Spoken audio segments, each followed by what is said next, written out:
তাবড়ি মাছ গ্রাম বাংলার দিকে অনেকেই জেনে থাকবেন, আর জানেন না তারা এটাকে পুঁটি বা মৌরলা দিয়েও করতে পারেন।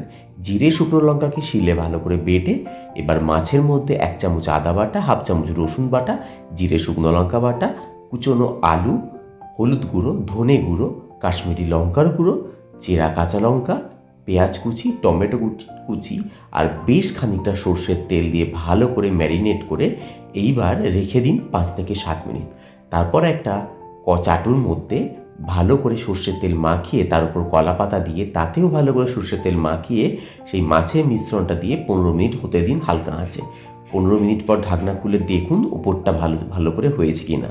উপরটা ভালো করে হয়ে গেলে সেটাকে খুব হালকা হাতে উল্টে দিন এবং নিচেও কিন্তু কলা পাতা বিছিয়ে দেবেন। দুপিঠ খুব সুন্দর করে পোড়া পোড়া হয়ে গেলে সেটাকে নামিয়ে উপরের কলা পাতাটাকে ছাড়ালেই কিন্তু পেয়ে যাবেন সুন্দর ঘ্রাণময় আর একদম গ্রাম বাংলার সেই দেশি মাছের পাতুরি বা পোড়া মাছ। তাহলে আজকে এই রেসিপিটা বানিয়ে সবাইকে খাওয়ান আর তাক লাগিয়ে দিন। আর রেসিপিটা ভালো লাগলে প্লিজ চ্যানেলটাকে সাবস্ক্রাইব করবেন এবং আমার পাশে থাকবেন।